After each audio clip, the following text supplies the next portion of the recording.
In today's video, I'm going to teach you how to sign in and sign out of Wayfair, designed as a beginner's guide.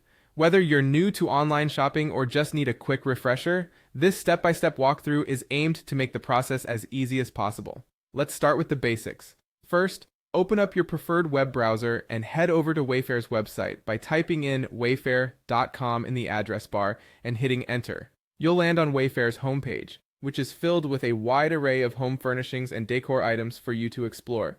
Once you're there, look towards the right side of the page. You'll see a sign-in button. Click on this button and it will redirect you to the login page where you can access your account details. If you are already a registered user, this is where you'd enter your email address and password tied to your Wayfair account. Carefully type in your login credentials, ensuring there are no typos, as these can often be the cause of login issues. Occasionally, Wayfair might ask you for additional verification. This is a simple security step to ensure your account remains secure. You might need to verify through a text message or an email code. Simply follow the instructions they provide, and you'll be good to go. After successfully entering the verification details, you can now access your Wayfair account, where you can view your orders, wish list, and various personalized recommendations. When your shopping or browsing session is over, it's important to know how to sign out, especially if you're using a shared or public computer.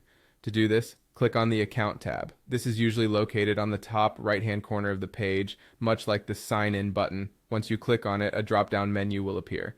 Scroll down to the very bottom of this menu, and there you will find the Sign Out button. Clicking on it will promptly sign you out of your account. This ensures that your personal information remains private and secure, an essential step if you're using a device that others might have access to. And there you have it. You are now signed out of your Wayfair account. By following these simple instructions, you can safely and efficiently manage your login sessions on Wayfair's website. Thank you for tuning in. I hope this guide makes your Wayfair experience a bit smoother and more secure. Feel free to leave any questions or comments below, and don't forget to subscribe for more helpful tutorials.